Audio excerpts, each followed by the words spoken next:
अस्सलाम वालेकुम, मैं हूं जावेद फारूकी और आप देख रहे हैं मेरा यूट्यूब चैनल। बिलावल भुट्टो ज़रदारी पिछले 4-5 रोज़ से लाहौर में हैं और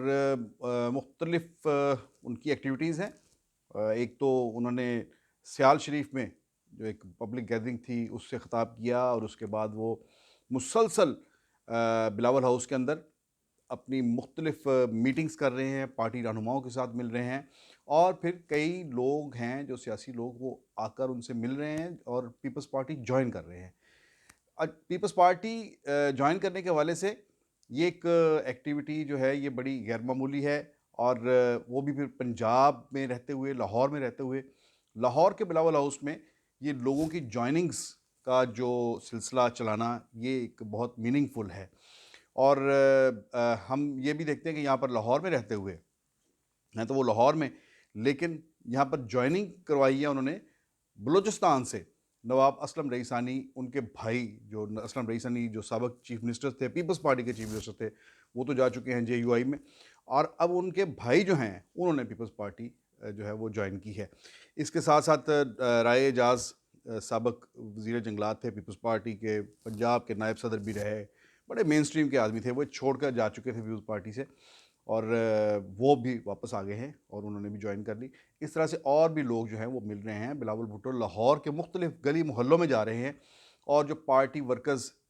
उनकी किसी की कोई डेथ हो गई है तो ताज़ियत के लिए, फातिहा ख़्वानी के लिए, सो ये भरपूर एक्टिविटीज़ कर रहे हैं। इस दौरान वो आज उनकी मुलाकात मखदूम अहमद महमूद के घर भी हुई, उनकी खैरियत दरियाफ़्त करने गए, वो बीमार थे। लेकिन इन तमाम जो मीटिंग्स हैं पार्टी लीडर्स को भी बिलावल हाउस में बुलाते हैं, वहाँ पर भी जो मीटिंग्स हो रही हैं, उसमें एक ही चीज़ जो हमें मालूम हुआ है कि वो उसके ऊपर ज़ोर दे रहे हैं कि लॉन्ग मार्च की तैयारी करें। अब लॉन्ग मार्च की तैयारी जो है, वो इतनी शद्दोमत से बिलावल कर रहे हैं, इसकी क्या वजह है? और हमने कुछ जानने की कोशिश की पीपल्स पार्टी के बाज़ कायदीन से, तो उनका ये कहना था कि पीपल्स पार्टी की क़यादत के अंदर आला क़यादत जो है बिलावल भुट्टो, आसिफ ज़रदारी और वो बड़ी हद तक इस हवाले से जो है पुरएतमाद हैं कि जल्द या बदेर ये पॉलिटिकल सिनेरियो चेंज होगा। और बाज़ राय ने ये भी बताया कि वो यहाँ तक भी बात होती है कि मुमकिन है कि एक बहुत कोई वसीउल बुनियाद हुकूमत मौजूदा पार्लियामेंट के अंदर ही जो है वो तश्कील पाए और वो मौजूदा हुकूमत की जगह ले। अब ये एक बहुत बड़ी बात है जो एक किसी ने शेयर की पार्टी के एक लीडर ने कि क्योंकि एक तरफ जब हम देखते हैं कि अदम एतमाद की बात चल रही है तो ख़ुद अपोजिशन के कैंप के अंदर कोई ऐसा हमें को तैयारी, को होमवर्क, कोई इत्तेहाद ऐसा नज़र नहीं आता कि यकसुई ऐसी हो कि वो इकट्ठे जाकर टकराएँ और हुकूमत को अदम एतमाद के ज़रिए रुखसत कर दें। अभी रिसेंटली जो हुआ स्टेट बैंक के जो तरमीमी बिल था उसकी मंजूरी के हवाले से कि सेनेट के अंदर अपोजिशन अक्सरियत होने के बावजूद बिल का रास्ता नहीं रोक सकी और बिल मंजूर हो गया। इसमें काफ़ी जो है वो शोरो हुआ, हंगामा हुआ। यूसुफ रज़ा गिलानी जो थे वो बहुत ज़्यादा इसमें तनकीद की ज़द में आए। लेकिन इस सारे के बावजूद इस बिल की जो पास होना है उसको भी ख़ास तराजू में देखा जा रहा है। मैं इस बात से पूरी तरह से मुत्तफ़िक हूँ, हमारे सीनियर हैं, हमारे उस्ताद की तरह के दर्जे पे हैं नजम सेठी साहब। नजम सेठी साहब कहते हैं कि ये जो बिल है इसका पास होना बुनियादी तौर पर ये हुकूमत की ज़रूरत नहीं, ये रियासत की ज़रूरत थी। और अगर ये कहा जाए कि फ़ौज जो है वो अभी भी हुकूमत के साथ खड़ी है, तो बिलाशुबा वो खड़ी है, लेकिन उस हद तक नहीं खड़ी कि अब वो उसे कहीं रेस्क्यू करने के लिए बार-बार आए। ख़ास तौर पर पर्टिकुलरली ये बिल जो है, इसमें अगर एस्टेब्लिशमेंट ने कोई अपना किरदार अदा किया है, तो वो पूरी रियासत के लिए और पूरी हुकूमत के लिए, पूरे सिस्टम के लिए उन्होंने किया क्योंकि इस बिल का पास होना ज़रूरी था कि आईएमएफ से जो कर्ज़े की अगली किस्त है, वो हासिल करने के लिए और वो प्रोग्राम आईएमएफ का प्रोग्राम जारी रखने के लिए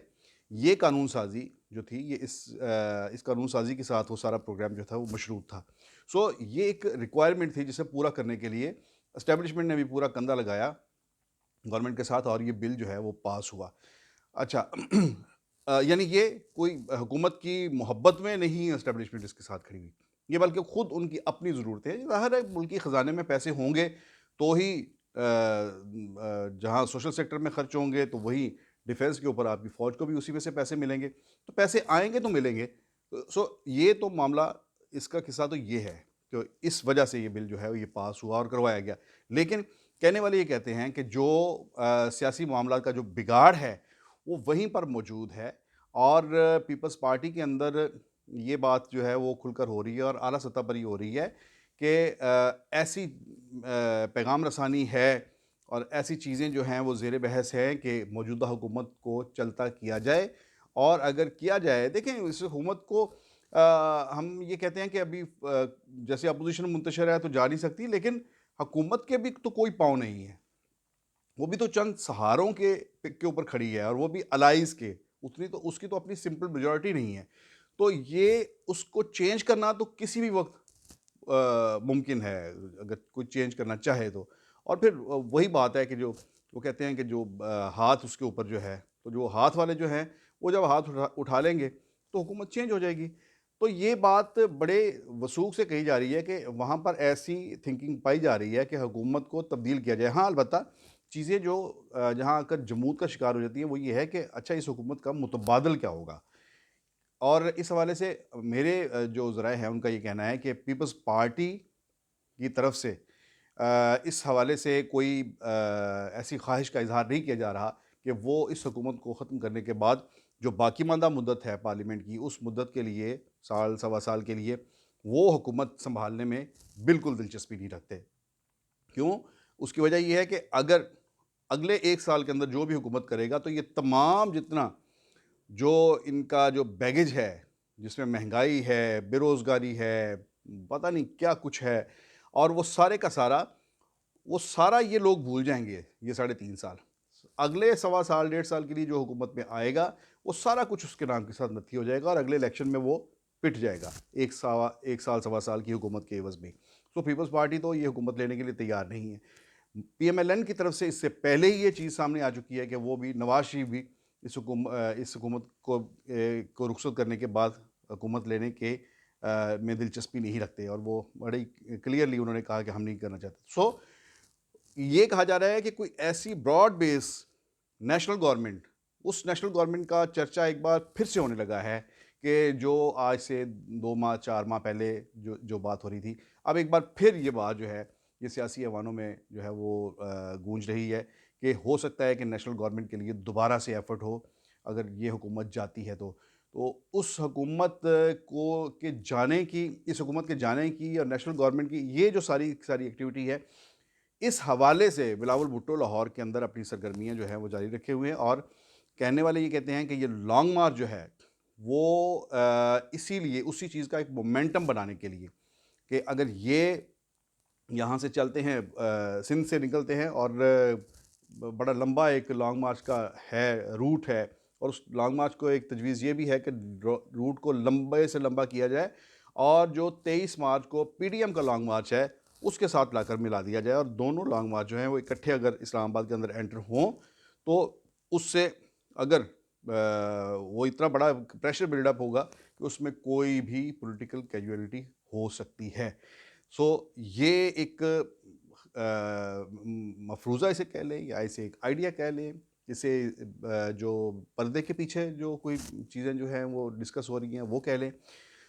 लेकिन इसके साथ-साथ दूसरी बात जो है वो सिंपली जो पीपल्स पार्टी के लोग कहते हैं, वो ये कहते हैं कि ये लॉन्ग मार्च जो है बुनियादी तौर पर पार्टी को आइंदा इलेक्शन के लिए मुतहर्रिक करने का, उसे फ़ाल करने का, एक मोबिलाइज़ेशन करने के लिए ये एक एक्टिविटी है जो कराची से शुरू होगी, तो पूरे सिंध और पंजाब में से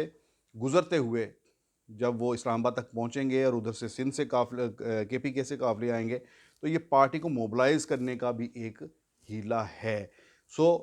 अब मालूम नहीं कि ये सिर्फ़ पार्टी को मोबिलाइज़ करने के लिए ही है, या फिर वाक़ई ये कुछ ऐसा होने जा रहा है जिसके लिए एक मोमेंटम बनाने की ख़ातिर ये लॉन्ग मार्च की तैयारी की जा रही है। इस पर हम भी नज़र रखते हैं, आप भी नज़र रखें। आइंदा व्लॉग में फिर मिलते हैं। अल्लाह हाफ़िज़।